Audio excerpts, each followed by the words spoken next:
Viendo el movimiento sobre los senderos, ¿es cierto? Sí. Bueno, entonces vamos a tratar ahora de hablar de los senderos que no están pintados y de los clifot. Los senderos que no están pintados son los que unen esferas que no están unidas. Por ejemplo, la esfera de la luna, de Yesod, pues no está ligada directamente a 5 de las esferas. No está ligada directamente a Keter ni a las 4 de arriba. Malhut menos todavía. También le faltan ligas. Vamos a decir, Mercurio no está ligado a Binah, Hod no está ligado a Jochma, y todas esas ligas tienen una relación, tienen una razón de ser. No son ociosas esas combinaciones. Yo por ahí tengo unos esquemitas con todas las combinaciones posibles y con una cantidad de interpretaciones sobre eso. Eso lo trabajó también Aleister Crowley. Es un tema muy interesante porque son relaciones guardadas, vamos a decir. No son relaciones abiertas y conocidas, sino guardadas, porque tienen ciertos riesgos. No van por un camino ordenado, de manera que significan brincos grandes. Vamos a pensar en varios de ellos. Por ejemplo, la línea que va desde Jochma hasta Malhut, que ahí no está, esa línea tiene una posibilidad muy importante, porque es lo que pudiéramos llamar la creatividad divina directamente puesto en el orden de la manifestación. A eso se le llamaría un milagros, porque es la voluntad divina sobre Malhut, y la voluntad divina sobre el mundo manifiesto, pues es un milagro. No le podríamos dar otra definición que milagros. Esa es su condición. O sea, de aquí a aquí. Sí, directo. Y eso sí que es difícil. Y es difícil porque finalmente no es algo que signifique una secuencia, sino que es así como el rompimiento de la secuencia, es la no secuencia. Y esto pues no es lo normal, vamos a decir. No es lo que normalmente... Me está hablando la ciudad si yo no he agarrado COVID o todo eso, toda esa cuestión. Ahorita... Te estaban interrogando. Tú ya saliste del COVID, ¿verdad? Salías tú. ¿Se acuerdan de los borrachos que tenemos aquí abajo? Sí. Es que beben como locos. Bueno, a uno le dio coronavirus. O sea, a los borrachos no les da eso. Depende. Si toman tequila no, pero si toman brandy sí.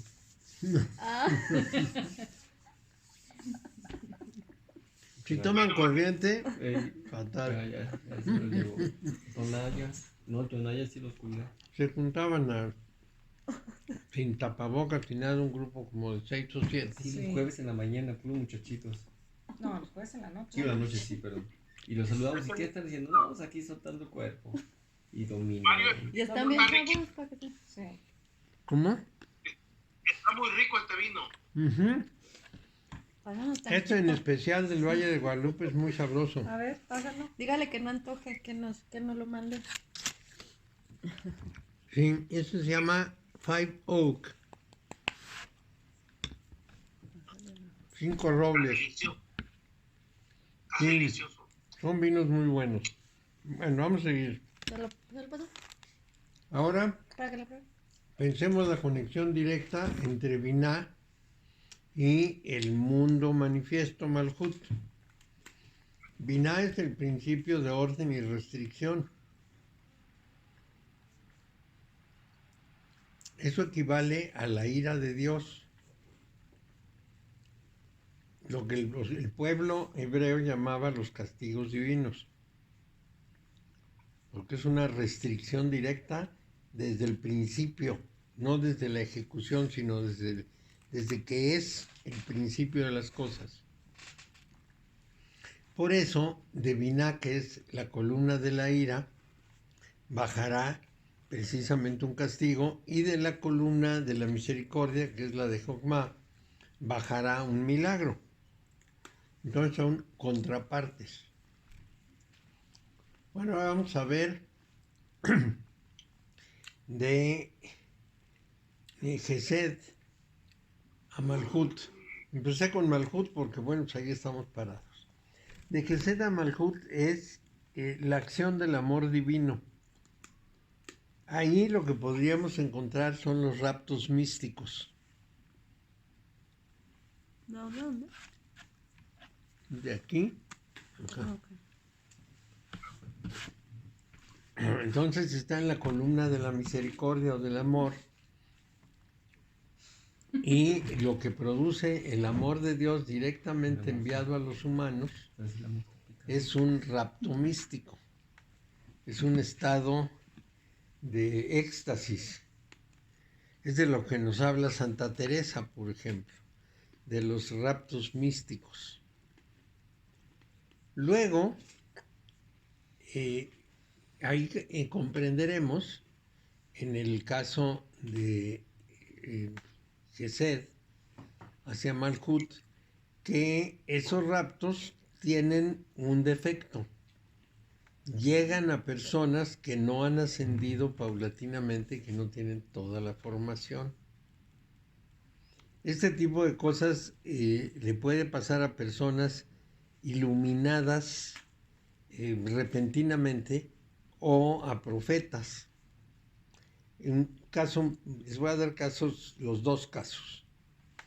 Un caso es Mahoma, que el arcángel Gabriel, según está escrito, el arcángel Gabriel llegó y le dijo, tú vas a ser el proclamador. Y el otro dijo, no, yo de proclamador no tengo nada, soy tartamudo y además no he ido a la escuela, no sé nada, yo cómo voy a proclamar nada. Que tú vas a ser el proclamador, que no, que sí.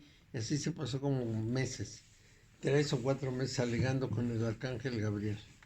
Y entonces, bueno, finalmente aceptó y se convirtió en el proclamador, se convirtió en el profeta de lo que pudiéramos llamar una nueva línea religiosa dentro del mundo abrámico, el de Abraham, el que tiene su origen en Abraham. En realidad llamamos religiones solamente a 3, al cristianismo, al islam y al judaísmo, porque son los que tienen lo que propiamente se llaman cuerpo religioso. Las otras son doctrinas.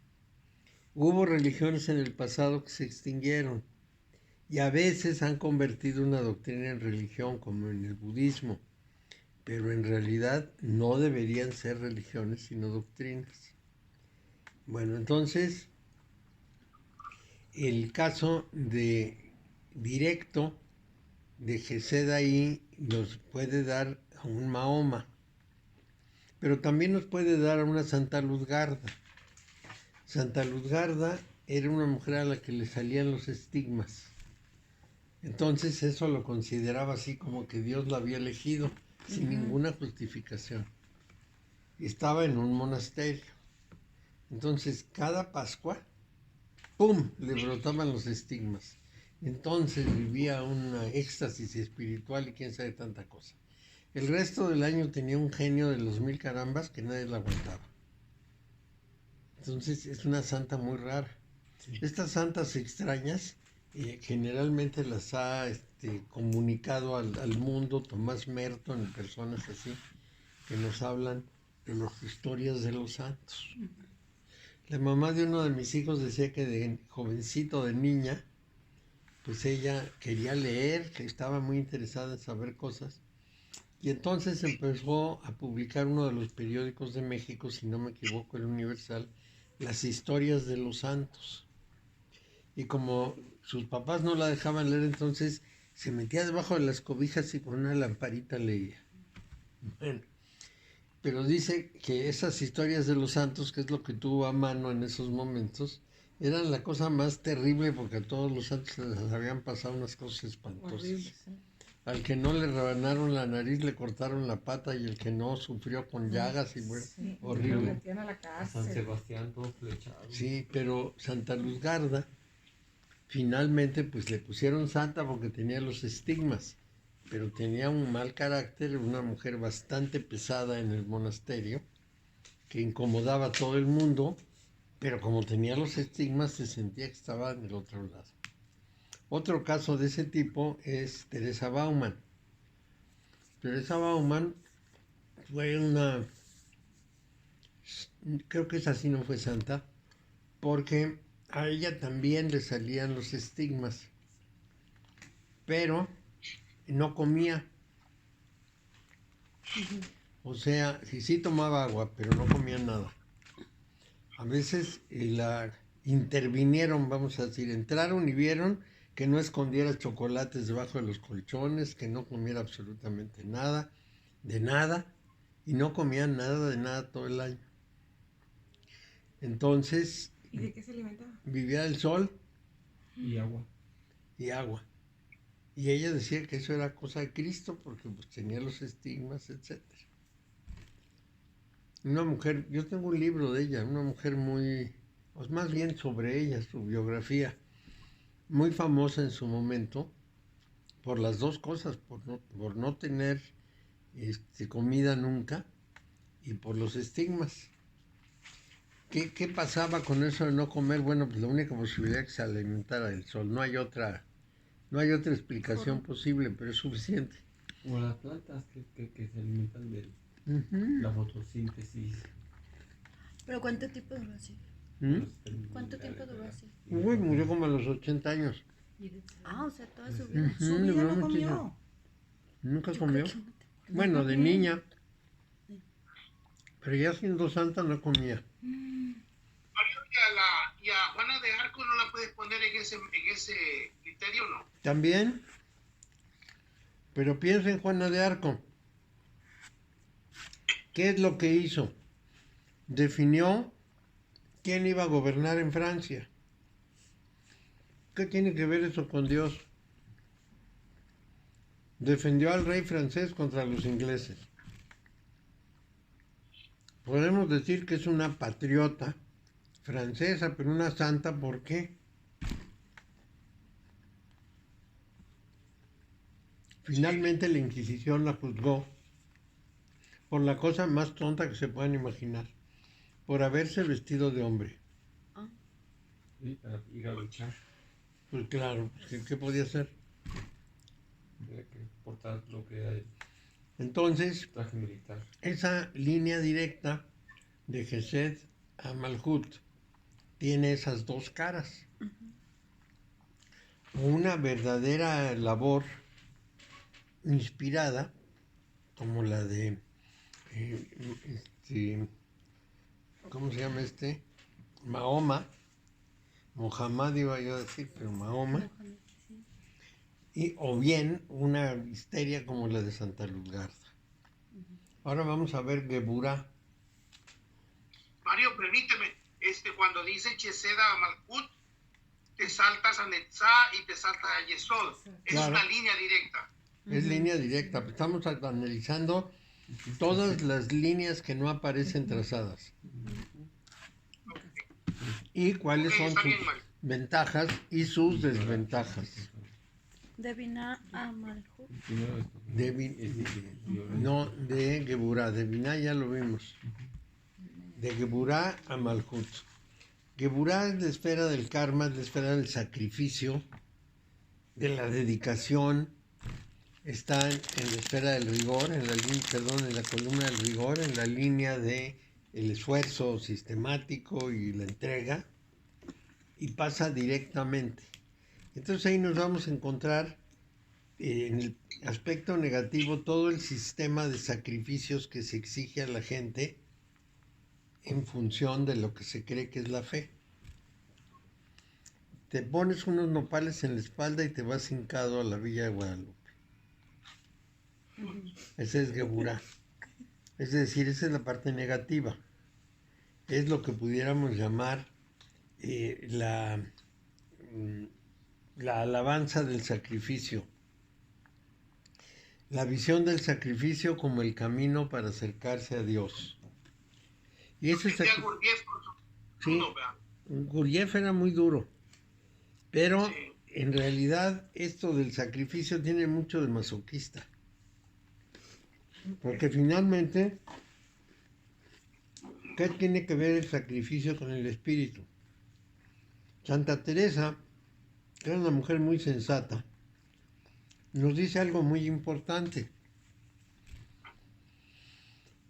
Ella dice que hay penalidades cuando uno quiere tener un alcance místico, va a pasar por muchas dificultades y penas, pero en función de lo que anda buscando, no simplemente para vivir o para salvarse, no, en función de la búsqueda del encuentro con Dios.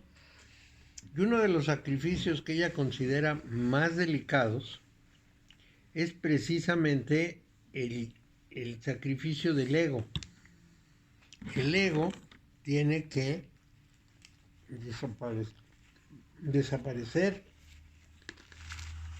porque Santa Teresa dice que Dios quiere que no nos quedemos con nada, nada, ni nuestros gustos, ni las ilusiones, ni la familia, ni las propiedades, ni las ventajas personales, ni la imagen personal, nada. Entonces, para tener esa condición mística, bueno, se hace un sacrificio, el sacrificio del ego. Pero eso es una cosa, es la parte positiva. Y la parte negativa es decirle a cualquier persona, por cualquier razón, que haga un sacrificio. Tú quieres terminar tu carrera y que pases muy bien, le ofreces a Dios irte a la peregrinación de 40 kilómetros o 60 kilómetros y crees que con eso Dios se quedará muy contento porque a Dios le encanta que la gente sufra. Eso no es cierto. Las famosas mandas. Las famosas mandas y sobre todo los que van hasta de afición, ¿no? Mario, Les encanta. Según la Biblia, Jesús decía, misericordia quiero, no sacrificios. Ajá. ¿En qué momento la iglesia estableció lo contrario en contra de lo que era el mensaje de Jesús? En cuanto se unió a Roma. Porque el problema es que como los romanos veían con malos ojos a los cristianos, entonces corrían toda suerte de riesgos de ser pescados y torturados y matados y enviados al circo romano y todo lo demás. Entonces, los obispos de aquella época alabaron mucho esa cuestión. Hay que sacrificarse por Dios. Todos los mártires van al cielo. Pero los mártires quería decir los que mueren defendiendo la religión. Es lo mismo que dijeron los cristeros. Están peleando por Cristo, se van a ir al cielo. Y en realidad no estaban peleando por Cristo, estaban peleando por los curas. Y los romanos sí. La gente en Roma verdaderamente tenía una fe inconmovible y aceptaba cualquier tipo de sacrificio. Ahí empezó la idea. Y luego lo conservaron diciendo que sufrir le era grato a Dios y que por eso había mártires que se iban al cielo directitos. Esto es una deformación terrible. Eso viene pues desde prácticamente el origen del cristianismo, porque se supone que los más distinguidos mártires de la antigüedad fueron Pedro y Pablo. Según Flavio Josefo, un autor muy destacado, es un historiador judío que vivía en Roma en esos tiempos. Según Flavio Josefo, Pedro murió en Jerusalén y Pablo murió en Roma. A Pedro, al salir según Flavio Josefo, al salir del sínodo de Jerusalén, en donde se habían reunido los cristianos para discutir temas cristianos, los pescaron a él y a Santiago y los crucificaron boca abajo, en una cruz en X, que era menos cruel que la cruz de Jesús. Sí, porque la otra es por asfixia, ¿verdad? Muerte por asfixia. Pues sí, pero es una asfixia, es mucho menos dolor, porque te amarran a la cruz y te ponen de cabeza, santo y bueno. Al otro le dan de latigazos, lo ponen en una cruz en que tiene que levantarse para no asfixiarse, y al levantarse se raspa la espalda con el madero que no está pulido. Se va cansando, se va asfixiando. Entonces se apoya en los pies, se levanta un poco, respira y luego otra vez cuelga de los brazos que le duelen horrible porque los tiene atravesados. Esa era una tortura romana en general, no fue para Jesús exclusiva. Crucificaban a todo el que querían. Todo lo que ellos consideraban delito contra Roma se convertía en crucifixión. Y eso quiere decir mucho. Porque, por ejemplo, en la rebelión de Judas de Gamala crucificaron a 2000 personas. Y en la rebelión de Espartaco los crucificaron a todos. Le dijeron al emperador, le mandaron un aviso, tenemos que destruir 2 bosques para crucificar a toda esta gente, y dijo, destrúyanlos. Para poder crucificar al demonial de esclavos que se habían... los bosques eran para las maderas. Sí. Hacerlos. Para hacer las cruces. Es que eran como 100,000, entonces era un problemón. Fue una brutalidad, pero así eran los romanos. Bueno, entonces estábamos en que los sacrificios de pronto se empezaron a festinar. Yo no he visto en ningún lugar de los evangelios que Jesús recomiende el martirio y el sacrificio. Dice, por mi causa serán perseguidos, etcétera, etcétera, pero no les dice entréguense al martirio, sino vayan, prediquen, aleguen, y bueno, les van a hacer cosas, los van a odiar, los van a perseguir, pero están difundiendo la doctrina. No están yéndose a San Juan de los Lagos. Pensemos que un peregrino a Santiago de Compostela camina 30 kilómetros diarios por como 2 semanas. Muchísimo. Y pasa toda suerte de privaciones. Sí, llegan a unas hosterías más o menos, si tiene dinero, a unas hosterías muy cómodas, donde le dan de comer muy bien, donde se baña, se cambia de ropa, en fin, justamente cada tramo, ¿no? Lugares agradables, y ahí mismo hasta les dan consejos y los ayudan con ciertas cosas. Pero, de todas maneras, son 30 kilómetros diarios. Sí. Échate 30 kilómetros hoy, mañana otros 30, pasado mañana otros 30, y te pasas 2 semanas o más caminando. 2 semanas si vas desde los Pirineos, si vas desde París, a lo mejor son 3 o 4 semanas. Dicen los que investigan estos temas que se requieren por lo menos 40 euros diarios para tener un hospedaje así económico, y toda la cosa, y algo de comida, que es lo que tiene que uno estar. Y son casi 900 pesos diarios. Bueno, aquí en México pegó muy bien lo del sacrificio, porque nuestros ancestros tenían la cultura del sacrificio humano. Sí, pero claro, sacrificaban a los prisioneros de guerra. Pero ya que la gente se sacrifique por sí misma sin ser prisionera de guerra. Pero eso es... peregrinaciones también. Sí, eso es lo que pasa directamente de Geburá a Malhut. Una cosa puede ser, la parte positiva, que no le hemos hablado, puede ser precisamente el esfuerzo que requiere hacer una persona en el mundo para ser una persona desarrollada, sana, conocedora, etcétera, ¿no? Es decir, todo el esfuerzo que se requiere para avanzar en el mundo espiritualmente. Esto está bien, es rigor, dedicación, esfuerzo continuo, con su fruto a largo plazo, etcétera. Pero no ese sacrificio físico sin ningún motivo, pensando que Dios se complace mucho. Voy a hacerme una cosa terriblemente difícil para que te compadezcas de mí y me des un milagro. O para pagarte el milagro. Bueno, pues, ¿desde cuándo Dios dijo que iba a cobrar los milagros con sacrificios? Pero bueno, sí se hacen. Y no crean que yo estoy a salvo de semejante situación, porque cuando a mi mamá le dio cáncer, mi hermana decidió que había que ir a San Juan de los Lagos. Todos. A pie. Toda la familia. Caminando. No, en autobús, mi mamá tenía cáncer, y además no hubiera yo caminado. Nos fuimos. Entonces, y en los monasterios que ahorita se utiliza mucho, bueno, ya cada vez menos, pero los encierros y flagelantes que se estén flagelando continuamente. Esto va a estar lejos aquí en Atotonilco. En Atotonilco están los flagelantes. En San Miguel de Allende, Sí. en Semana Santa. Con los atados de espinas en la espalda y saltando y todo.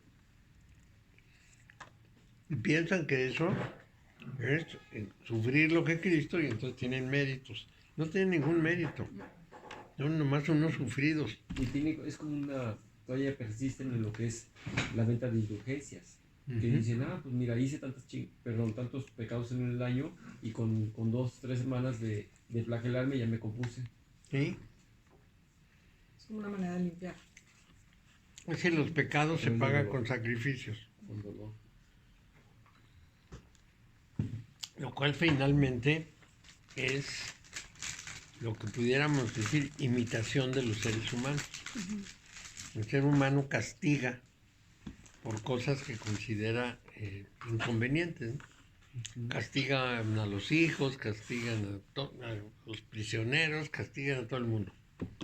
Y cuando se les da el milagro, ¿será real o casualidad? Pues vamos a pensar en los milagros. Una persona pide que no se muera alguien. ¿Quién lo salvó, el médico o Dios? Pues no sabemos. Es que si se salva y se hizo un milagro, y si no se salva no hay milagro, ¿cómo es el asunto? ¿Por qué Dios escuchó al vecino? Pero es que precisamente eso es un milagro, ¿no? Cuando no tiene una explicación. Claro, pero si no tuviera explicación, vamos a decir, el enfermo está en su casa muriéndose y de pronto se compone. Pero si lo llevan al hospital y le dan un tratamiento intensivo y le están operando y le están quitando el mal, pues el milagro lo hicieron los médicos. Ese es el problema. Y si, como dices tú, si se muere, pues no hubo milagro. Pues qué pasaba con el milagro, no se otorgó a pesar del sacrificio. Por ejemplo, nosotros fuimos a San Juan de los Lagos y ahí mi mamá rezó así como con gran devoción. Sí. Yo la veía y decía, pues, como que va a lograr, pero bueno. Entonces regresamos y bueno, pasó un infierno hasta que murió casi un año de sufrimientos. No le sirvió de nada ir a San Juan de los Lagos. Pero siempre es el consuelo de decir que Dios está presente y que se le fue a visitar. Porque además esa es la siguiente cosa. Vamos a visitar a la Virgen como si estuviera en ese lugar. Luego dicen que los santos y las vírgenes no son sino unas representaciones que desde luego no son las personas santas y no deben adorarse las imágenes y quién sabe qué historia. Pero cuando uno dice voy al santuario de fulanita, pues es que uno está adorando la imagen. Porque para rezarle a la Virgen No, en mi casa.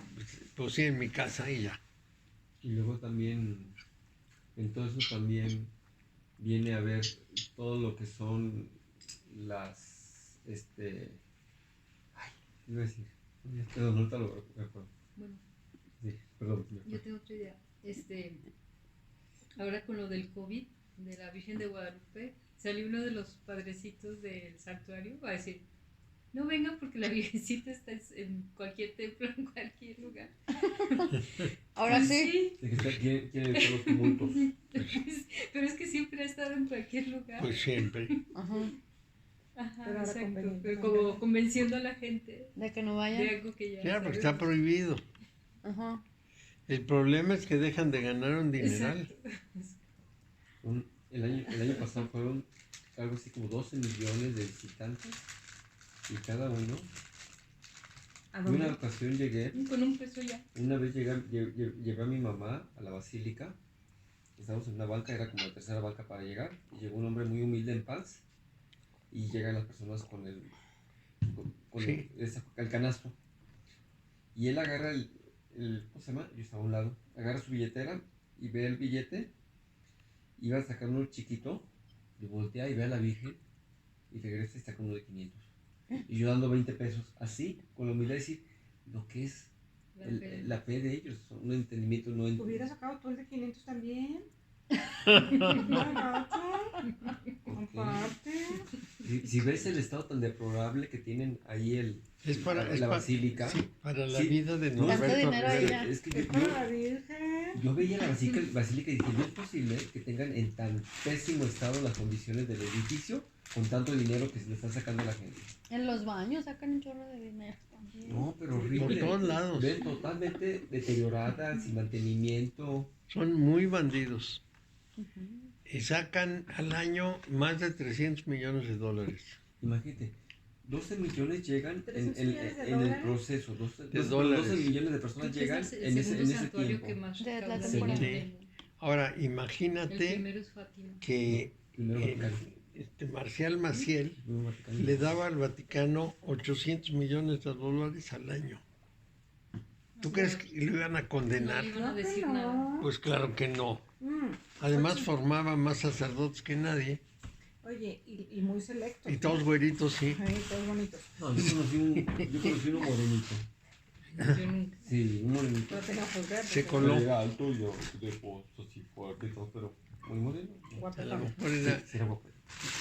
Sí, era muy... a lo mejor era medio rico. Sí, tienen su, Sí. No, su no era rico. perfil. Era hijo de la dentista que antes me atendía. No, era sobrino de la dentista que antes me atendía, que no son así muy ricos, pero era así, era de porte así cuadrado. ¿Y cómo lo aceptaría? Moreno. Yo me acuerdo que en la escuela donde iban mis hermanos, ellos eran la escuela marista, pero venían los del Opus Dei o no sé qué, y así, o sea, de veras los escogían.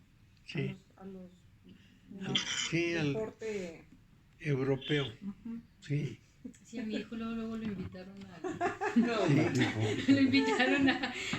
¿Sabes cómo lo querían convencer? Aquí tienen su casa por el eje metropolitano, Retiro. el Retiro, y le decían, tenemos alberca, canchas de fútbol, o sea, le pintaban un mundo bonito y Hay de mi esposo todo, dijo, sí. hombre, o sea, a los niños los convencen así, Claro, con un claro. dulce. No, a mí también me convencían, nada más nunca me dejé. Sí, yo veía alberca. Sí te veían. Mi hijo empezó a llorar porque decía que sus Sí, amiguitos iban a ir, y dijo mi marido, no, ¿cómo? No.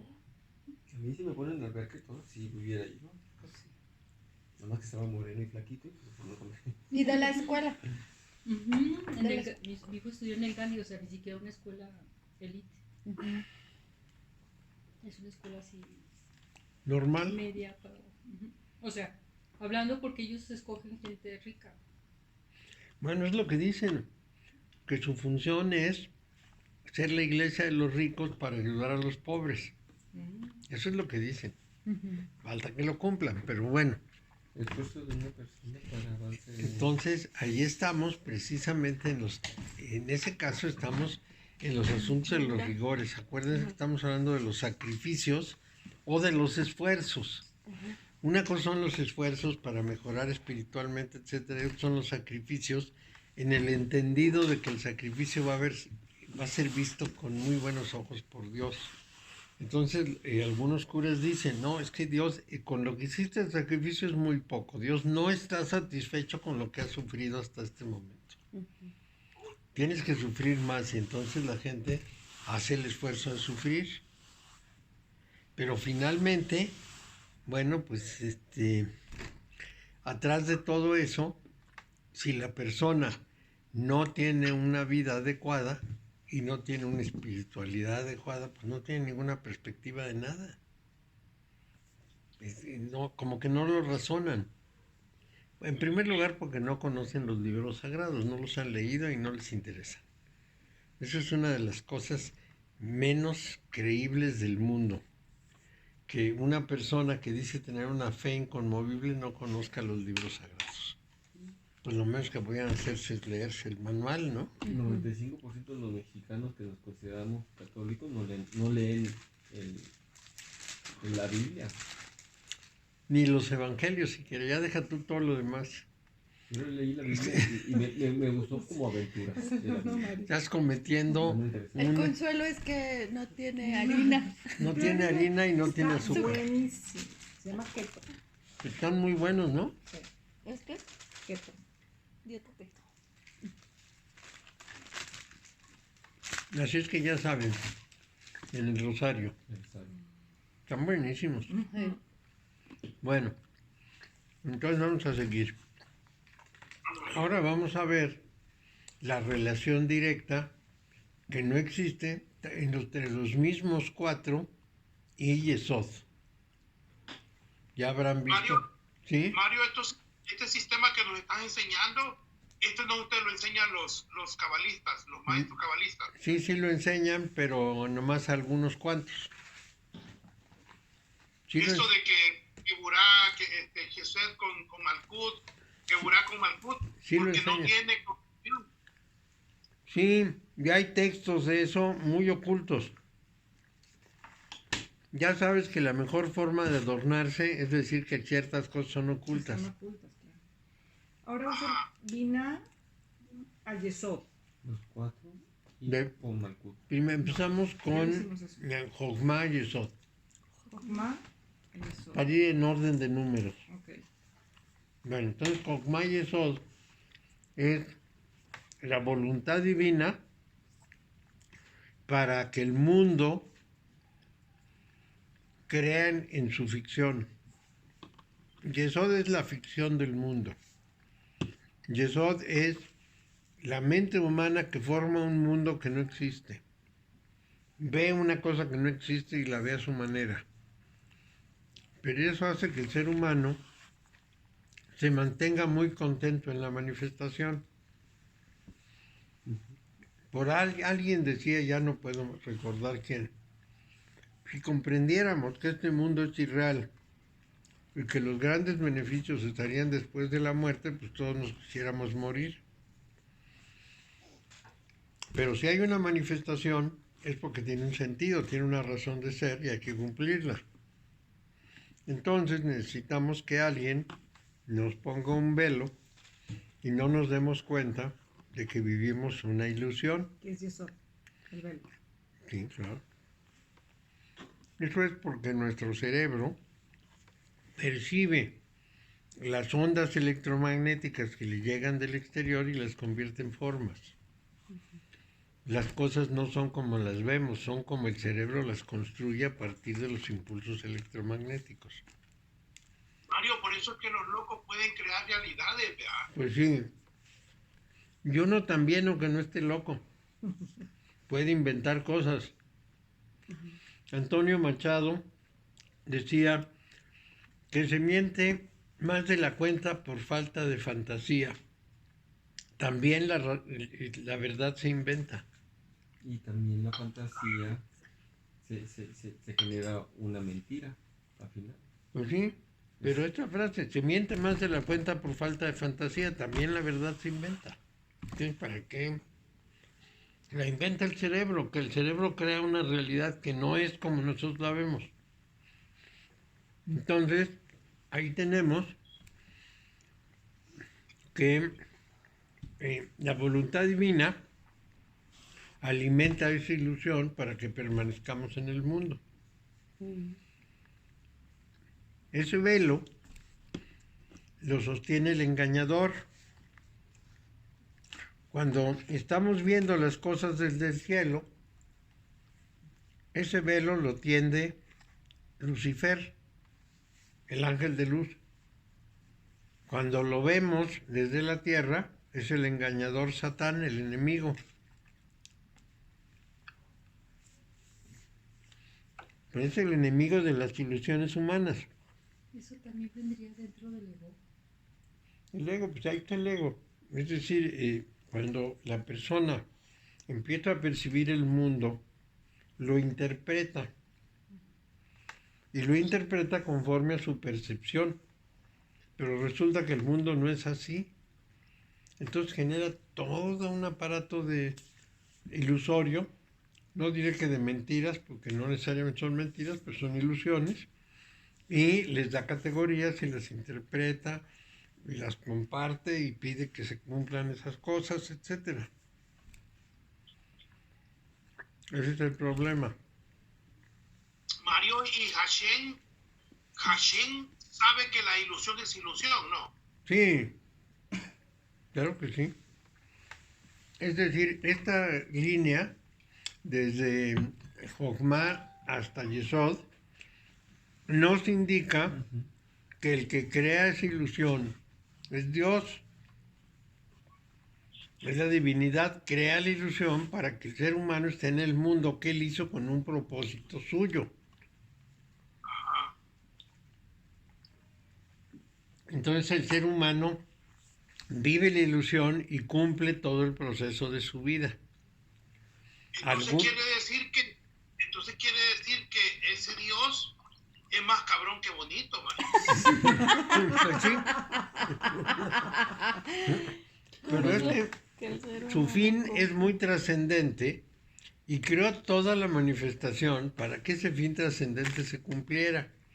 Pero a las personas que manda, si supieran de qué se trata, renunciarían a todo. Dirían, no, yo no le entro a ese esfuerzo, no. Hay una pregunta. Entonces tiene que engañarlos creándoles la ilusión de que todo es maravilloso. Nosotros tenemos que tener la experiencia de la manifestación para poder comprender todo este proceso. Vamos a decir. Se puede decir que hay una edad donde uno ya tiene que tener conciencia de dejar la parte de manifestación y trascender a la no manifestación. Sí, como diciendo, ¿es necesario? Es que no es así. ¿O no? Te lo voy a tratar de explicar de otra Como manera. que tienes que vivir un proceso de madurez para llegar a eso, o desde que nace ya directamente uno se tiene que conectar. No, todo es esto. Esa divinidad, que no necesariamente es una persona, puede ser un principio, genera toda una manifestación para un cierto fin, para un propósito X. Al final les hablo del propósito. Entonces, cada uno de nosotros viene a cumplir una función y tiene que cumplirla. Para que pueda cumplir la función sin arrepentirse a medio camino, es necesario que crea en ella. Cuando una persona trabaja mucho interiormente, descubre que no es sino ese principio superior en manifestación, realizando lo que quería realizar. Es decir, la persona va a llegar a la conclusión, yo no soy el ego, yo soy la divinidad cumpliendo lo que quería hacer. Qué bueno que estoy en manifestación para hacer con muchos esfuerzos y con mucha prisa todo lo que vine a hacer para que salga bien. Como el despertar, pues darme cuenta de que no. Y eso es lo que pasa con todos los que despiertan, se ponen a trabajar durísimo para sacar adelante las cosas, porque comprenden que el objetivo fundamental es la evolución del espíritu. ¿Qué es esto? Bueno, el espíritu, por definición, ocupa toda la realidad, no hay nada aparte del espíritu. Vamos a decir, no hay nada aparte de Dios. Voy a usar la palabra Dios porque es más cómodo. Solo Dios llena todo el universo. Entonces, como lo llena todo, no se puede mover para ningún lado, es inmóvil. Tiene que hacer una división dentro de sí mismo para que pueda haber un contraste y pueda haber una conciencia. Y tiene que hacer un campo de pruebas para que pueda haber evolución de la conciencia. Entonces, nosotros solemos decir que Dios es perfecto, que es la perfección de las perfecciones, y por lo tanto ya no hay nada que agregarle. Entonces la pregunta es, ¿para qué hace cosas? En cambio, si la perfección consiste en una evolución permanente, todas las manifestaciones tienen por objeto servir de campo de pruebas a la evolución de la conciencia. Entonces, si yo soy el espíritu y quiero evolucionar mi conciencia, hago un campo de pruebas. Y yo mismo encarno, pero con la densidad de la materia que va a trastornar mucho las cosas, y voy a tener que ir empujando esas encarnaciones para que cumplan la función de la evolución de la conciencia. Y la mejor forma de empujarlas es que crean que están en el mejor de los mundos posibles y que se dejen llevar hasta que despiertan y se dan cuenta que no es el mejor de los mundos, que es la tarea a realizar, que es el deber de echar adelante la evolución de la conciencia. Digamos que trasciende a Yesod. Eso es. Y en ese momento la persona se siente muy en paz, muy en armonía y muy contenta, sin ninguna de las penas del mundo. Cuando Santa Teresa nos dice que hay que dejarlo todo, que Dios exige que no nos quedemos con nada de nosotros mismos para poder entrar en nosotros, nos está hablando de eso a la manera de una persona católica del 1500. Digamos, el resultado es el mismo, la interpretación varía un poco. No es que la persona se vacíe de sí misma, es que eso que llama a sí misma es el vínculo de la materia con el espíritu y tiene que zafar ese vínculo y hacer el proceso del espíritu utilizando la materia. O sea, la materia no va a mandar, va a ser usada. Ni tampoco se va a entremezclar, va a ser usada. Es un instrumento para cumplir un objetivo. El ego es muy material.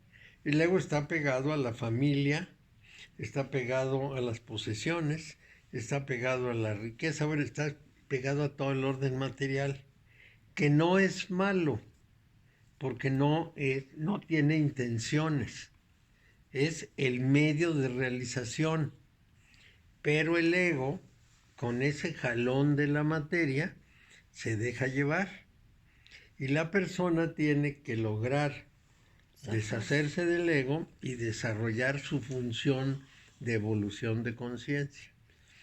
Cuando descubre eso, lo hace con gran gozo. Santa Teresa y San Juan de la Cruz y los demás místicos del mundo nos van a decir lo mismo. Santa Teresa dice, ¿cómo puedo saber que cuando tengo esas experiencias no es el demonio que me está engañando? Y contesta, porque el demonio nunca daría la paz, la armonía y el gozo que se obtiene con eso.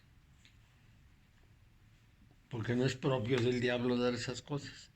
Entonces la persona está desligada de todos los sufrimientos del orden material, trabajando en lo que debe trabajar para la evolución de la conciencia y muy contenta y muy tranquila, porque todas esas cosas que suelen trastornar a los humanos ya no le llegan.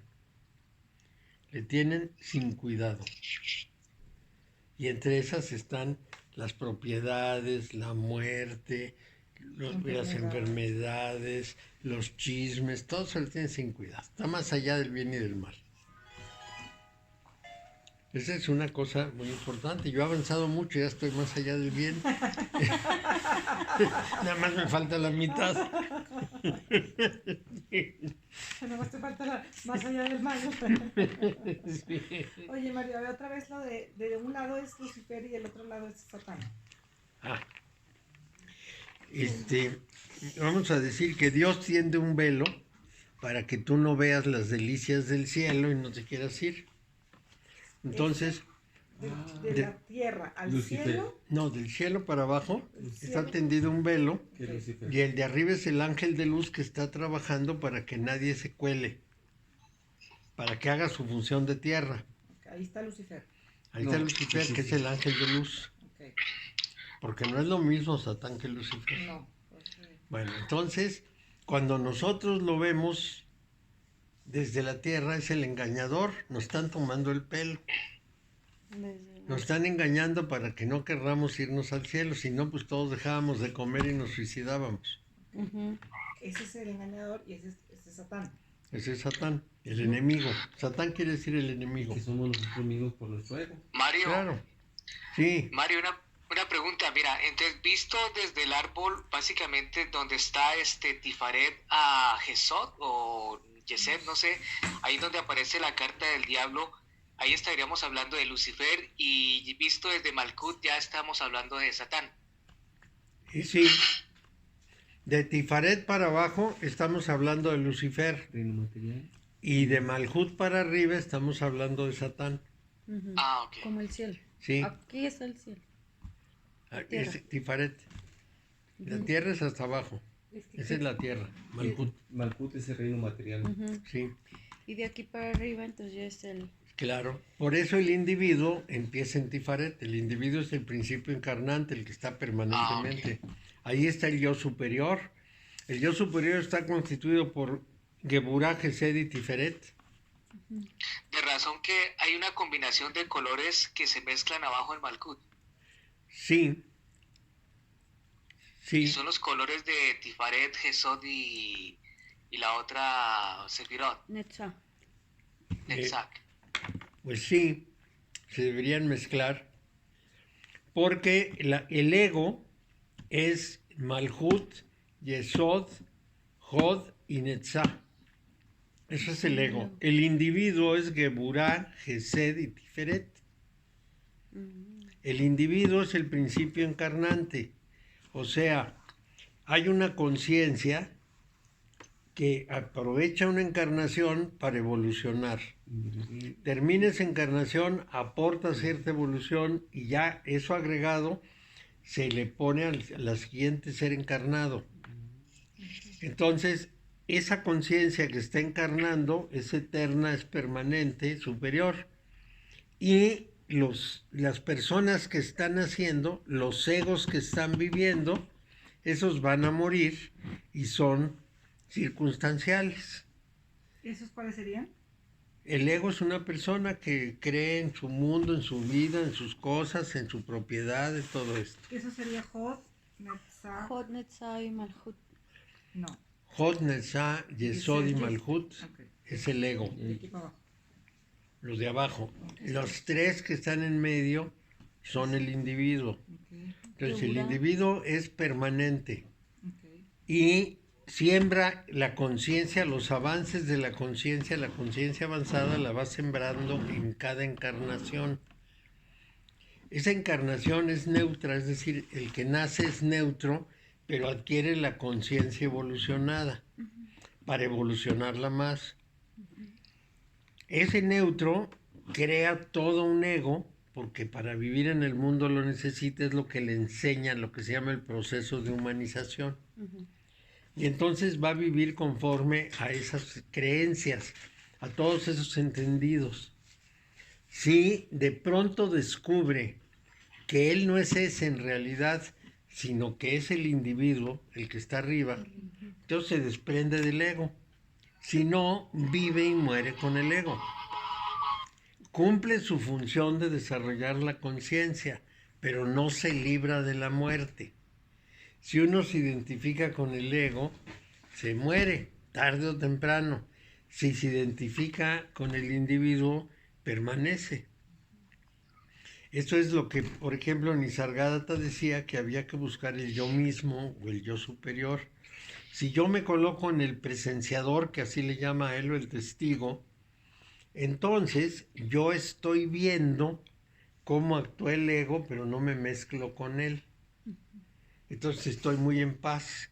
Nisargadatta una y otra vez les dice, es que usted está mezclado con el mundo y tiene ilusiones y tiene ganas de esto y aquello y eso es lo que lo hace infeliz. Y entonces siempre el que le consulta dice, bueno, pues es que yo quiero tener goces y quiero mi familia y quiero hacer eso. Bueno, le dice, pues está bien, pero échese para arriba, vea desde arriba como un testigo lo que está haciendo como persona y se va a dar cuenta que está equivocado. Pero es que a mí me gustaría irme de vacaciones con mis hijos. Bueno, pues váyase. Ese es todo el rejuego. Entonces, Yesod es el que garantiza que vamos a tener la imagen del mundo que tenemos. Es el instrumento de control. Es el que nos hace el engaño del mundo. En última instancia es el que nos hace el engaño del mundo. Porque es nuestro cerebro, es nuestro mundo interior. Por eso la luna está ahí, porque es el inconsciente. Bueno, entonces, esa comunicación directa es la que estamos viendo desde Jogma hasta Yesod, es precisamente digamos, el soporte del velo. Fue creado para que cumpliéramos nuestra función en el mundo. Si lo vemos como Binah Yesod, entonces lo vamos a ver como una exigencia. Y esa exigencia es la que nos hace el prójimo, que nos dice, tú tienes que ver las cosas de esta manera. Sí. Yo cada vez que digo el prójimo me acuerdo de mi mamá. Tú tienes que creer esto y tienes que saber esto y tienes que pensar así. ¿El prójimo? Pues sí, mi prójimo era mi mamá, todo el tiempo me decía cómo tenía que hacer las cosas. Creencias, nuestro plan de pensamiento impuesto. Que hacemos lo que se nos enseñó y lo atribuimos como si fuera nuestro, pero nunca nos perteneció, siempre fue una imposición. Es una imposición, es el proceso de humanización. La humanidad nació en Netzach, pero muy pronto desarrolló Yesod, bueno, no tan pronto, con muchos esfuerzos. Nació en Netzach como un animal en la naturaleza, pero nació con un lenguaje que le permitió ir creando palabras y con las palabras ir pensando. En ese momento inventó un mundo y lo plantó sobre el hábitat. Sobre el orden natural montó su propio mundo. Y entonces ese mundo tiene unos entendidos que nos transmiten desde que somos niños. Nos enseñan que tenemos que triunfar, que ser mejor que los demás, que tenemos que competir, que tenemos que poseer, que tenemos que sentir ciertas cosas, aunque no las sintamos. Nos imponen que las tenemos que sentir. Esta humanidad, que lo que es tecnología, política, todo está en Netzach, ahí donde dices tú que ahí nació la humanidad. Sí, claro, el Homo sapiens simple. Y yo les voy a dar un ejemplo. Cuando murió mi mamá, en el momento en que llegué al hospital, la vi amortajada, ya estaba amortajada. Pues la vi y dije, pues ya se murió, y me salí. Mi hermana entró, bueno, así como descosiéndose de llanto. Y me dijo, ¿pero por qué hablas así? ¿Ya se murió? Es que pues ya se murió, ya se acabó, ya no es ella. Yo le decía eso. Y mi hermana, no puedes decir eso. Bueno, entonces cometió el error de decirme, pues empieza a avisarles a quién sabe cuántas gentes que ya se murió. Y yo le dije, ¿para qué les avisamos? Pues, ¿qué van a remediar? No, pues avísales. Bueno, pues yo tomé el teléfono, fulanita tal, se acaba de morir mi mamá. ¡Ay, qué susto! Bueno. No lo preparabas. No, pues, ¿qué preparas? Cuando una persona se muere, ya se murió. Lo quería ya ver con el drama. Ya no tiene remedio, ya no puedo uno hacer circo, maroma y teatro. ¿Cómo? ¿Cuántos años tenías? 12, casi 13. Como dicen los alemanes, caput, Mario. Caput, sí. Pero no te dio, muy maduro para ese. no te dio se murió mi mamá. Yo creo también por la enfermedad, ¿no? No, lo que ocurre es que yo había leído muy a conciencia los evangelios y entonces no me impresionaba mayormente la muerte. Para mí era lo que tenía que pasar, es decir, la voluntad divina y no, bien, sin alegatos. Una aceptación total. Pero las personas no creen en los evangelios. Eso es lo más grave de todo, ¿no? Son disque cristianos. Yo que no soy cristiano, creo más en los evangelios que en los cristianos, que es lo peor de todo, ¿no? Es que tú tienes otros datos, Mario. Sí, yo tengo otros datos. Pero ese es un ejemplo claro del asunto, ¿no? ¿Qué le llora a uno al muerto? Ya está muerto, ya. uno quiere llorar la pérdida de uno. Claro. Lo que decía, ya no me acuerdo quién era, Roger Bacon. ¿Por quién doblan las campanas? Por el que se queda, no por el que se va, pues el otro ya está bien muerto. Me habló una señorita de Galloso y me dijo, no quisiera usted, y le dije, mire señorita, ya estoy muy cerca, pero cuando esté bien muerto, ya ni me importa qué pasa con mi cadáver, pues véndaselo a mis hijos, a mí qué. Entonces así como que no supo qué decir, pobre mujer, pero pues sí. Entonces el catolicismo es una doctrina, como dije hace rato. Es una religión. Esta sí es religión, Sí. porque Sí. viene a ser parte del cristianismo. El cristianismo, el islam y el judaísmo. ¿Qué es una religión? Es una combinación de varios elementos. El primer elemento es un dogma. Si no hay dogma, no hay religión. Buda no dio un dogma. Lao Tse no dio un dogma. Un dogma es una creencia ciega. El credo es el dogma. Creo en Dios Padre, creo en Dios Hijo y creo en el Espíritu Santo y en la comunión de los santos y en la vida perdurable y en el perdón de los pecados. Eso es en lo que creo. Es un dogma. Tiene una jerarquía. Unos mandan y otros obedecen. Tiene un ritual. Tiene una historia. Un relato. La historia son los hechos, el relato es como los presenta uno. Siempre todo muy bonito. Tiene un relato, tiene un arte, Sí, cierto. tiene una teología, unos mitos, una moral. Todo eso tiene una religión. Y a lo mejor me faltan algunos puntos. Mario, Sí. entonces, si uno pretendiera hacer una religión, tendría que estructurar con todos sus elementos y aparte hacerlos creíbles A los demás. y convencer a los demás. Claro. Si uno de repente digo, mira, agarro de todos, la jerarquía la tomo de los católicos, los rituales también de los católicos, la historia mezclo que un poquito de los musulmanes y empiezo a hacer todo y puedo formar mi propia religión y ya. Y pega. Y pega, porque aparte con todos esos elementos, la gente, o como toma un poquito de todo, la gente se va a identificar unos con unos y otros con otros. Entonces, una religión es algo muy complicado.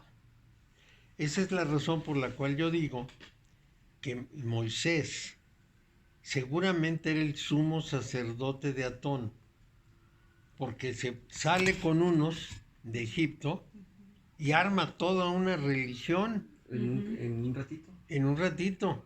Quiere decir que ya tenía antecedentes, que ya sabía cómo se armaba una religión. No iba en blanco. Ya tenía un montón de cosas atrás. Perdón, ¿Atón es el papá de Akenatón? Atón es el dios de Akenatón. El dios Es de- que en Egipto se adoraba a Amón. Ujú. Es decir, antes se había adorado a Atón, pero ya Amón lo había sustituido.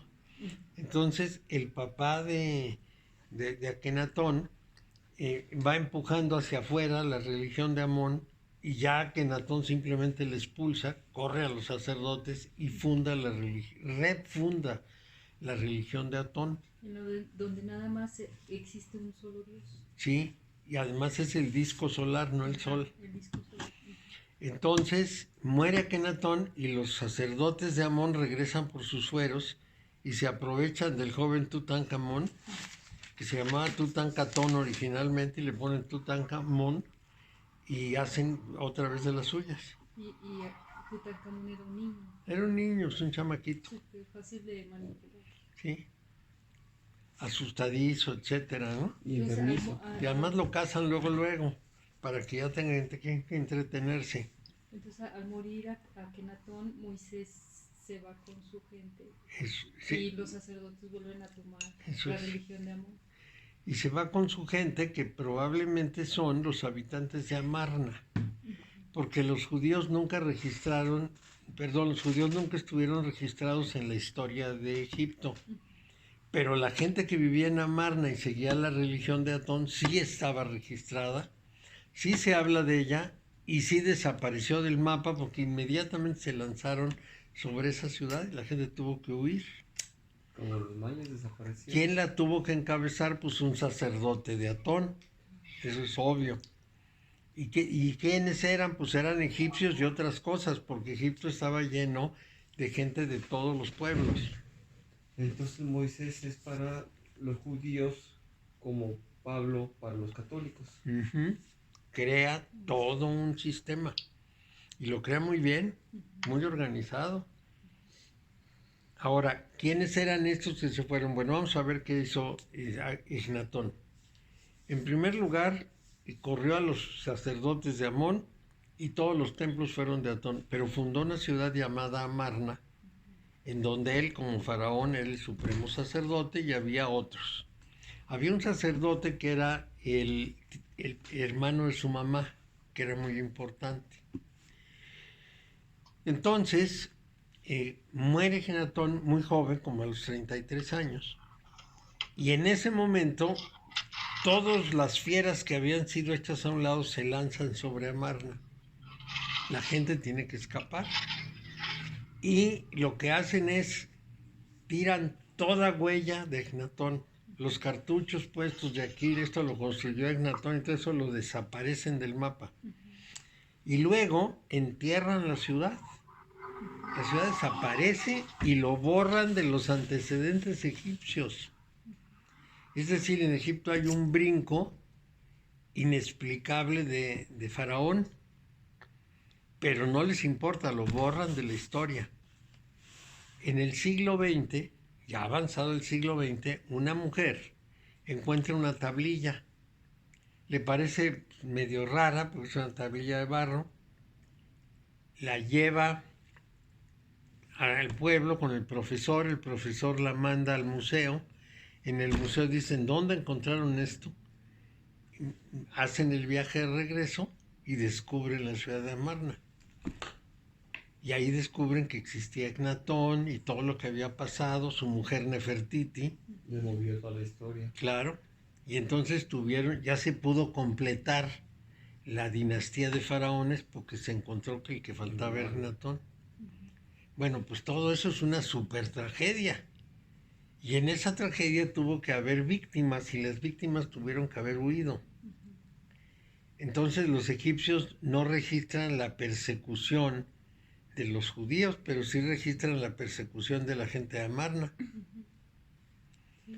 Entonces, mi hipótesis, porque no puedo decir que sea ya comprobado, es que Moisés salió de ahí y la religión armada, completamente armada. Porque el monoteísta primero fue Akenatón y lo que siguió fue el pueblo judío.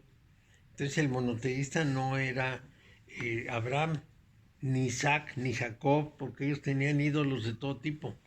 El monoteísta fue el que salió de Egipto, porque era la religión de Akenatón. Él fue el creador del monoteísmo. Entonces, ahí tenemos toda una línea. Pero el relato tiene que presentar a los judíos como muy heroicos. Eran más viejos, venían de mucho antes. Vamos a pensar cómo se armó el relato. Los judíos son conquistados por Nabucodonosor y entonces se van al exilio a Babilonia. Era un pueblo de pastores bastante ignorante, pero los babilonios eran la mejor cultura, la mayor cultura de la época. Entonces, cuando llegan, los babilonios no los maltratan, no los ponen de esclavos, los educan, les transmiten sus conocimientos. Y entonces, cuando regresan a Jerusalén, con eso que aprendieron en Babilonia, arman toda su historia. Porque ya aprendieron que un pueblo tiene que tener una historia. Entonces la historia empieza en Abraham, y de Abraham la van llevando por Isaac, Jacob, etc. Tienen que mandarla hasta Egipto para poder salir de Egipto y explicar por qué llegó ese pueblo ahí. Pero ¿Qué pasa con Abraham? Bueno, pues Abraham, que es un personaje que hace tiempo el National Geographic nos dijo que muy probablemente no había existido, lo tienen que inventar muy bien. Sale de la ciudad de Ur, que es la ciudad más culta de la época, la más importante, porque era la ciudad de los sumerios. Entonces Abraham no podía ser de cualquier pueblecito, era de la gran ciudad. Como si dijéramos, en esta época, ¿de dónde dirían que nació una persona en Nueva York? Salió a Nueva York. Sí. O Londres. O Londres. ¿O Monterrey? O París. O León. O Monterrey. Pues sí. También conoce Monterrey. Entonces se supone que sale de Ur, pero tiene un motivo para irse hasta Harán. Y luego tiene un motivo, que es que Dios le habló, para irse a Palestina. Y luego su nieto, porque tiene un hijo que se llama Isaac y luego un nieto que se llama Jacob, su nieto tiene un motivo para ir a Egipto, que es la hambruna. Ahí tiene un motivo para quedarse en Egipto, porque José el soñador está ahí y tiene muchas palancas y entonces hace que el faraón le dé un territorio a su papá y a sus hermanos. Pero si ustedes lo miden, ¿quiénes eran el papá y los hermanos? Era Jacob, sus 12 hijos, sus hijas, que quién sabe cuántas eran, a lo mejor 2, 3 hijas, su mujer, y paren de contar, a lo mejor un par de criados que se llevaron con ellos. ¿Y esposas de los hijos? Puede ser. E hijos de los hijos. En ese tiempo igual también eran, o sea, tenían varias esposas, ¿no? Sí, Polígamo. y sí, y tenían varias. Polígamos, sí. Bueno, vamos a suponer que el grupo fuera de 50. Pues ahí les dieron un terrenito para que vivieran, suponiendo que fuera cierta toda la historia. Pero de pronto se hacen un pueblo de tal tamaño, en 400 años dicen ellos, y los expertos dicen que en 200, que en la Biblia dice que salieron de ese lugar 600,000 hombres con capacidad de combate. Estos son 600,000 hombres, más 600,000 mujeres, más los niños, échenle otros 600,000. 1800. Y más los ancianos, póngale 100,000, 1900. más los animalitos, pero humanos, ya estamos en 1,900,000 personas. Ahora imagínense 1,900,000 personas caminando. Todo León, Guanajuato. Todo León, Guanajuato, sale y se alimenta del maná del cielo, toma agua de una roquita que sale un chorrito. Se puede atravesar el mar rápidamente porque se abren las aguas. ¿Cuánto tiempo necesitas para que 1,900,000 personas atraviesen el fondo del mar? No, Cuando pasan los peregrinos aquí generan un relajo y no son más que montoncitos de 2,000, 3,000 peregrinos. Y hacen todo eso. Imagínense 1,900,000 en el desierto. Depredadores. Nada más para comer. Hacia el surco donde caminaron. No, pues les tenía que caer una cantidad de maná del cielo, ¿verdad? Vacas Impresionante. Pues imagínense toda la central de abastos. Entonces, bueno, es evidente que es fantasía. Claro. Nos están tomando el pelo. Pues sí, eran menos, pero esos menos estaban muy enterados, porque ya tenían todo un cuerpo de doctrina, que es importante considerarlo. Bueno, entonces así se arma una religión. Hay que hacer una.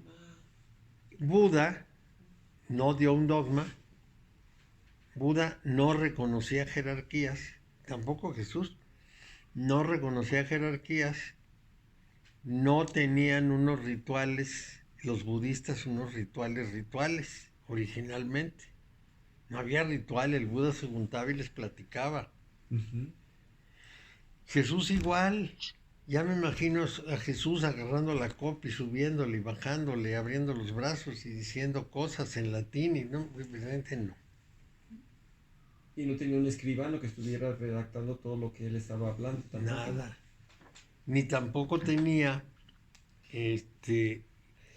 todo lo demás. No tenía un relato, no tenía una historia, no tenía un mito, no tenía nada. No tenía un arte. Y desde luego, después le tienen que inventar los mitos. ¿Cuáles son los mitos cristianos?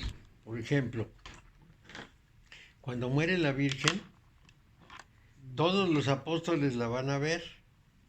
Los que viven, ella está en Jerusalén, los que viven en Éfeso llegan y lo que les avisan que está agonizando y llegan corriendo. Y los que ya se habían muerto salen de la tumba. Entonces, imagínense, los ángeles que vuelan muy rápido, vuelan hasta Éfeso.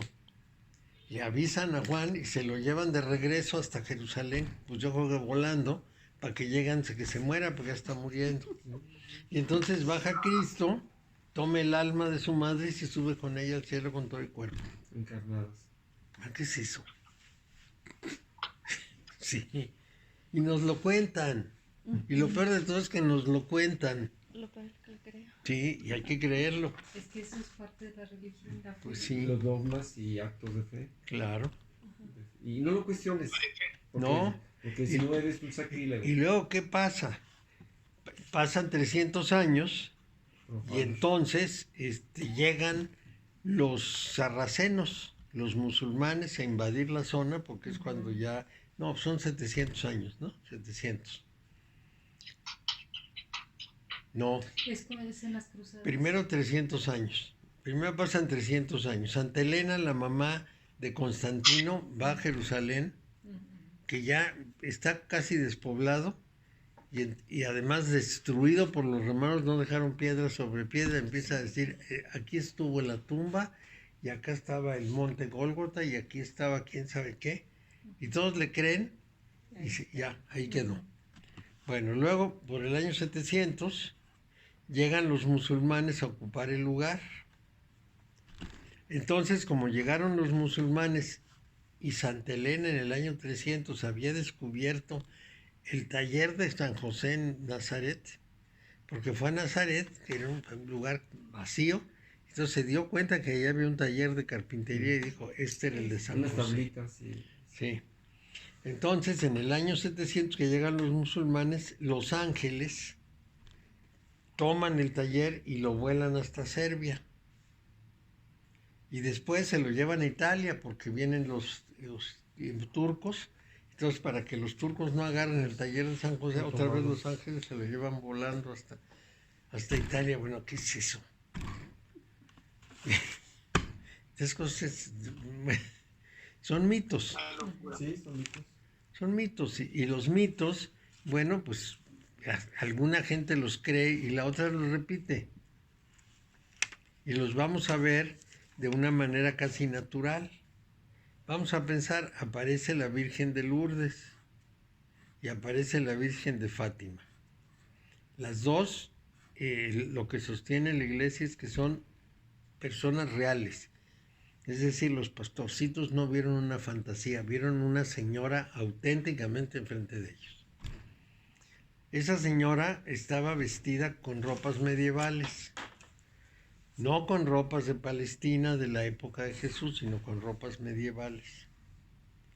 Y entonces la primera pregunta fue, ¿y de dónde sacó la ropa?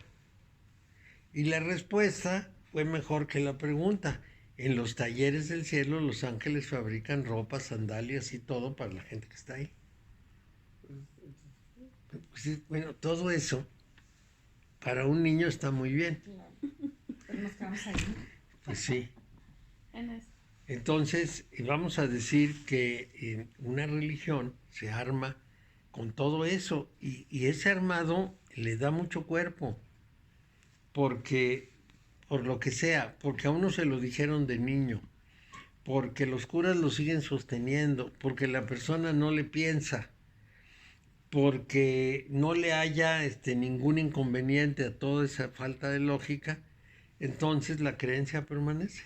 Porque hay mucho miedo de conflictuar sus creencias, ¿no? Sí, Claro. Yo no puedo porque entonces todo mi historial, todo mi pensamiento no lo puedo conflictuar y me da miedo de repente No, y además quedarme en un vacío. Se va a enojar Dios y yo ¿no? digo y en que un eso no es vacío cierto. conmigo mismo de que entonces todo esto ya no va a existir, tanto que estructuré este plan de pensamiento para que de repente quedarme en el vacío. Pues no. Mejor me desconecto. Claro. Aparte, este tipo de creencias no deja que el espíritu empiece a... No crecer. deja, claro que no. Y entonces, ¿cuál es la tesis que sustenta todo esto después de la vida? Pues la tesis es muy bonita. Uno se muere, siembran sus huesos, vamos, y lo entierran. Entonces los huesos permanecen ahí hasta el fin de los tiempos, que quién sabe cuándo sea. No, como si no pasara el tiempo, los huesos siguen ahí. Aparece Cristo en una nube y viene a hacer el juicio final. Hay unos grandes terremotos y todo, y unas horribles cosas que pinta el Apocalipsis. Entonces los huesos se levantan de la tumba. El esqueleto se levanta de la tumba y se reviste de una carne incorruptible, perfecta. Y entonces acude al juicio de Dios. Y Dios lo juzga. Si lo condena, se va al infierno y como tiene un cuerpo incorruptible, por la eternidad va a sufrir tormentos en el cuerpo. Terrible. No en el alma, en el cuerpo. Pero si lo aprueba y se va al cielo, entonces tiene que irse a un lugar que no esté destruido, porque ya todo se destruyó. Entonces la Jerusalén celeste, que es una copia de la Jerusalén terrestre, o al revés, baja del cielo y los seres humanos, los que se salvan, van a la Jerusalén, y en esa Jerusalén celeste que ya bajó a la tierra, ahí se van a encontrar con Dios en el centro, sentado en su trono de 2 alas, Cristo a su derecha, la Virgen María más abajito, José no cuenta, alrededor están los santos, y después de los santos están los papas, y después de los papas los obispos, y ya a las personas les toca la galería, pero están paraditas porque no pueden sentarse ante Dios, y con las manitas juntas, y no pueden platicar entre ellas porque sería una falta de respeto a la presencia divina. ¿Quién se puede creer esa historia? ¿Pero sí nos dejarán cantar? Casar no. Cantar. Cantar, pues puede que sí. Bueno, Nada más sí. que sí. Pues Sí. sí. Parecen instrucciones de una asamblea de la escuela, María. Pues sí. Todo eso, Pero no la creíamos. pues claro que nos la creíamos. Yo no me acuerdo tanto de esto. Claro. No, hombre, es que te dicen Que que mandaron, te que lo fuera- dan en pedacitos. Te lo dan en pedacitos, te van instruyendo y te van contando una historia que dices, bueno, ¿de dónde salió esto? ¿A quién se le ocurrió semejante imaginación? Pues a gente de hace 2000 años. Pero te la crees lo opuesto. Te crees Claro. de vivir con el miedo de que te vaya a tocar el crujir de los huesos. ¿Cómo dice? El llanto. Claro. El llanto y el crujir de los huesos. Y dice, no, yo no quiero llegar Incluso ahí. gente que dice, a mí me tienen que enterrar porque si no, cuando No venga revivo, Dios, pues sí. ¿dónde me va a encontrar? Y los de testigos de Jehová ni siquiera se dejan poner sangre, porque ¿qué tal? La sangre va a ser de otro, ¿quién va a renacer? ¿El otro o uno? Bueno, todo eso, imagínenselo en nuestra época, porque hace 2000 años lo entiendo, pero en esta época no lo entiendo. Entonces, claro, los jóvenes se salen de la iglesia muertos de risa. ¿O no van? Pues no van, pues ¿qué van a creer en eso? Si no van porque no creen, pues les van contando eso y dicen, pues no, esas cosas no son creíbles. Tendría que haber una versión distinta, modernizada, del ayornamiento que pedía el Papa Juan XXIII. Hay que hacer una actualización, una puesta al día de la iglesia, en la cual las cosas que se digan sean congruentes con el conocimiento de la época. Pero no. Entonces, bueno, todo esto viene porque estamos hablando de Yesod y lo que significa el engañarnos a nosotros mismos con todas las fantasías de la mente, las que nosotros queramos poner. Bueno, pues en esas condiciones estamos perdidos. Y por supuesto, a todos los quiere Dios menos a... Entonces hay una lista. Yo por ahí tenía una hojita que decía, Dios te ama, existen restricciones. excepto lesbianas, homosexuales, etcétera, ¿no? Y ateos, divorciados. No pueden entrar, no te pueden confesar, no, Una lista comulgar. larguísima. O no puede ser padrino de bautizo. Nada. Claro, ya estás, Sí. ya borris. Señalado. No, ya no Manchado perteneces. con Sí, ya no el dedo de perteneces. Dios. Ya estás señalado y se acabó. Estás fuera. Y son las restricciones, son excepciones, ¿no?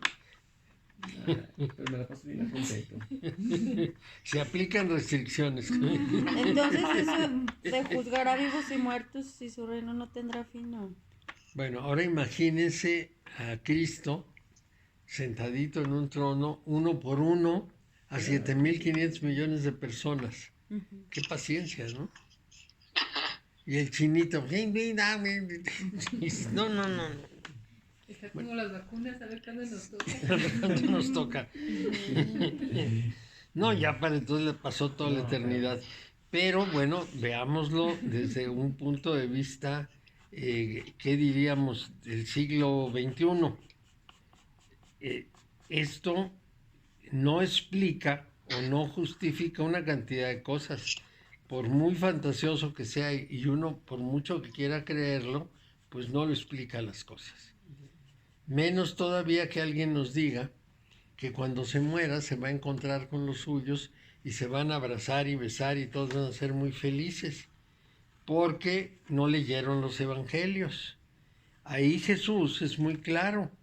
Se dice que unos enviados de quién sabe quién le preguntan, y si una mujer tuvo 7 maridos que fueron hermanos, porque se murió uno y se casó con el otro, según la ley judía, entonces, ¿cuál va a ser su marido en el cielo? Y Jesús les contesta, es que en el cielo ya no hay ese matrimonio, ya no hay esa categoría, ya no hay esas parejas. Entonces, ¿cómo es que uno se va a encontrar con la familia? ¿Por qué no se leen el Evangelio y dicen, pues aquí Jesús deja muy claro que se acaban los parentescos? Bueno, porque están en el ego, están emocionados de que se vayan a encontrar en la muerte otra vez con aquellos que los dejaron y que quieren verlos. Queremos llevarnos el mundo de la ilusión al mundo de la conciencia permanente y es imposible. Un día tuve aquí en consulta a una señora con sus hijas. El papá acababa de morir, era un viejo necio. Yo lo conocí en vida. Entonces tenía un cáncer terminal, bueno, estaba ya acabándose. Y llegué y le dije, ¿cómo se siente? Yo, muy bien. Le digo, bueno, ¿y se siente usted enfermo? No, yo enfermo, no estoy enfermo de nada, yo estoy muy bien. Ah, qué bueno. Y es jubilado, sí. ¿Y qué piensa hacer hacia el futuro? No, pues yo voy a seguir aquí muy tranquilo, pues estoy muy bien. Se murió a la semana. Bueno. Entonces la mamá vino con las hijas porque yo no sé por qué vinieron, pero vinieron a hablar de eso. Y entonces le dicen las hijas, pero mamá, consuélate, porque en la otra vida te vas a encontrar con mi papá otra vez. No, dijo, de ninguna manera. Ya en esta vida ya me purgué de eso y ya. ¿Cómo que me voy a encontrar con él? Necesitaban cierre. Pobre mujer, ¿no? Lo que habría sufrido con el viejo necio. Nunca llegaste a contar a mi madre eso. O la Yo clásica le llegué a Dios, preguntar, no, oye, ¿te encuentras necesitaba de un nuevo? ángel, Nunca ¿no? me Ajá, Y se llama a tu hermano, a tu marido. y allá tu Como si Dios necesitara. Sí, ¿Cuál es la individualidad que dijiste? Porque yo ya tengo el ego, pero no la individualidad. llamamos individualidad al principio encarnante. Imagínate lo siguiente. Imagínate un ser muy grandote, pero no físico, que tiene una conciencia. Entonces nace una persona y siembra su conciencia en esa persona.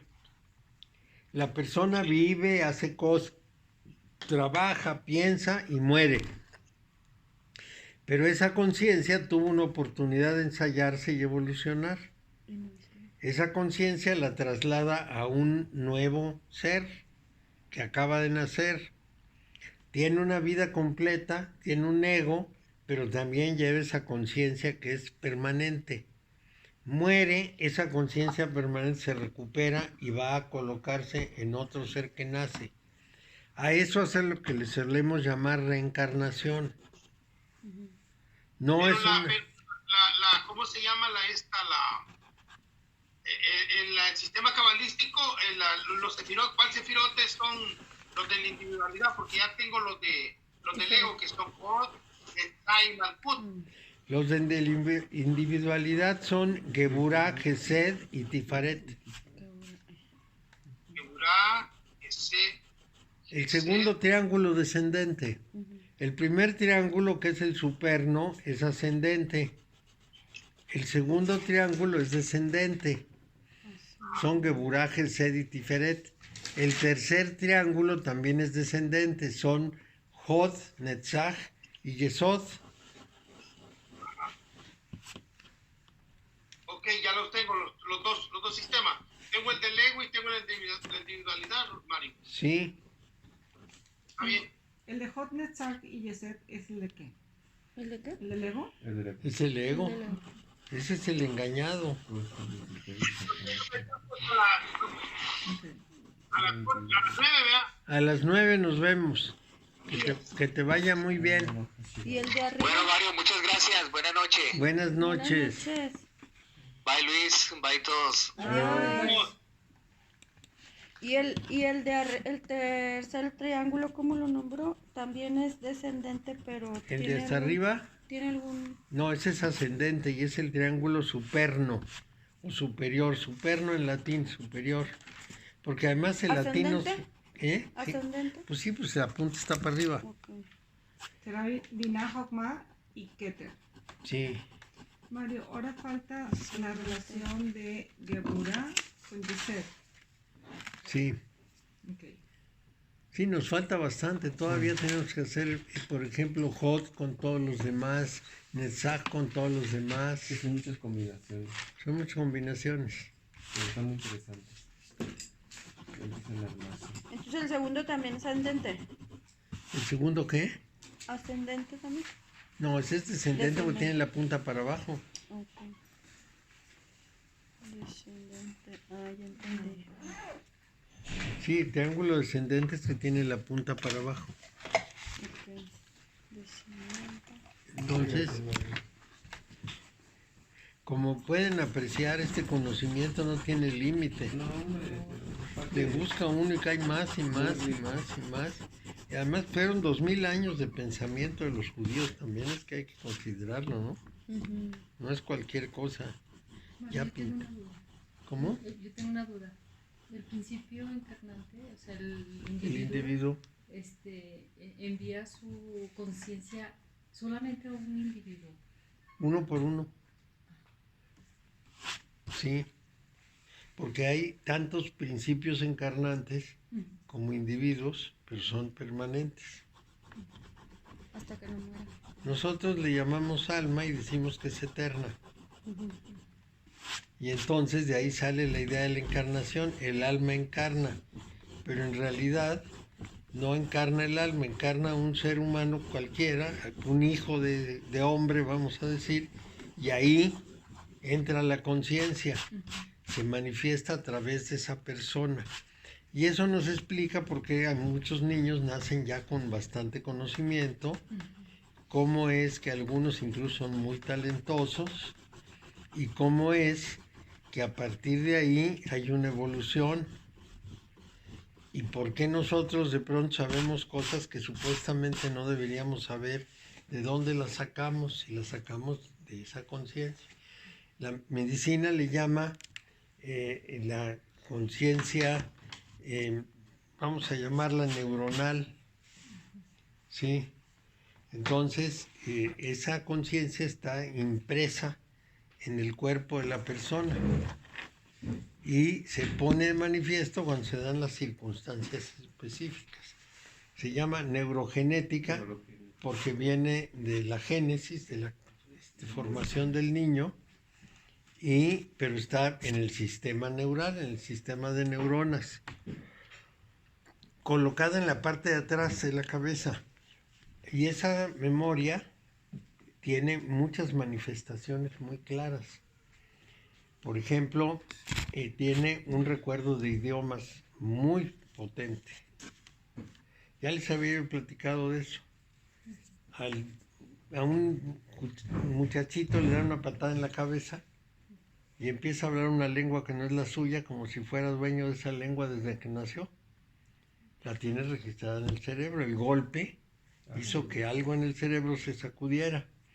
Bueno, antes de que a los niños se le forme realmente la estructura cerebral, entre el momento que aprenden a hablar y el momento de más o menos los 5 años en que se consolida la estructura cerebral, es el momento en que los niños, algunos niños dicen, yo no soy yo fui fulano o fulana de tal que nació en tal lugar y que vivió tales cosas. Porque lo que está recordando es precisamente la conciencia que se le sembró, es la que está recordando eso. Ese niño no es aquella persona. En su conciencia tiene a esa y a otra y a otra y a otra y otra más. Como de por todas eso un puede poco. haber una pequeña inadaptación en el hogar del niño. Claro. Yo me sentí inadaptado desde muy chiquito. No, y no solo eso, sino que cada hermano nace distinto. Y dicen, pues si tienen la misma formación, sí, pero no el mismo antecedente. Y el mismo ambiente. Claro. Son diferentes. Es decir, y no sé si Leonardo da Vinci tuvo hermanos, pero si tuvo hermanos no eran como él. Tampoco sé si Mozart tuvo hermanos, pero no eran como él. ¿Por qué? Pues porque son únicos. Sí. Y es la conciencia que está evolucionando. Evolucionando. Sí, el principio general, que llamamos el espíritu, es una conciencia, en realidad. ¿Y hasta dónde evolucionamos para ya no regresar? Pues se supone que cuando Con esos despertamos a la ilusión del mundo y dejamos de llevarnos por el ego, la persona ya no tiene que volver a nacer. Pero para eso los actos egoicos tienen que ser 0. Todo lo que ya vivió uno mientras llega, ya tiene que tener su karma, entonces vuelve a nacer. De ahí que todos los santos, todos los que son así como muy buenos, desde muy chiquitos, ya están libres. Son seres libres que no hacen karma. Todos los demás, pues sí, y tienen que regresarse. Ese es más o menos lo que se llamaría la metodología, pero pues vamos a traducirlo. Cuando una persona tiene un tiempo muy egoico, entonces la evolución de la conciencia no es completa y tiene que llegar a completarla. Entonces el principio encarnante sigue dale y dale y dale hasta que redondea en la evolución de conciencia y entonces ya se puede fundir en la totalidad, que es lo que decía el Buda, y ya se acaba todo. Ya no vuelve. Mientras tanto, pues tiene que seguir dándole vueltas. O sea, mientras no termine la tarea. La mayor parte de la gente quiere regresar, no le gusta nada la idea de no regresar. Por ejemplo, en Occidente ya adoptamos la reencarnación prácticamente como una regla, porque toda la gente, la más católica del mundo, pregunta, ¿en mi próxima vida qué pasará? ¿Y en mi anterior vida quién fui? Bueno, pues entonces creen en eso. En automático ya una necesidad de creer en un regreso o en una evolución. Y ningún sacerdote les dice, de ninguna manera creas eso, tú vas a morir y mueres y ya no regresas. Y esperas a que te condenen o a que te salven. Sí, y si fuiste buena persona, no te vas ahorita con Dios, tienes que esperarte hasta que tus huesitos se levanten. Y hay un tiempo ahí, ¿no? Como de limpieza, porque el pecado se Purgativo, queda, pero sí, la mancha, la etapa no sé cuánto, purgativa. y que- Pero bueno, ahí lo importante es que como es en el fin de los tiempos, uno tendría que decirles no. Va a estar en la tumba millones de años. Y cuando ya pasen los millones de años, entonces Ya va a salir. sea. Así es que nada que está con Dios viéndonos desde el cielo, no. y menos pidiéndole por nosotros. Ya me imagino a las almas humanas llegando con Dios. Fíjate que yo soy de la familia Pérez González y ayúdales, ¿no? Porque fíjate que mi hermano está medio idiotita y necesita quién sabe qué. No puede ser. Era por nobis. Y Dios muy pacientemente, a ver, cuéntame. No, yo pienso que todos esos años ya tiene sus supercomputadoras.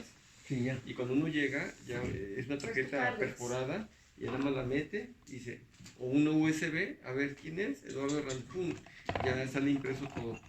Como la película de Nuestro Hogar, ¿no la han visto? Llega el muerto y le dicen, háblele al micrófono, porque Dios está del otro Está lado. ocupado. Está ocupado y ya, por el Nuestro micrófono. Hogar. En el YouTube está completa. Y habla del cielo.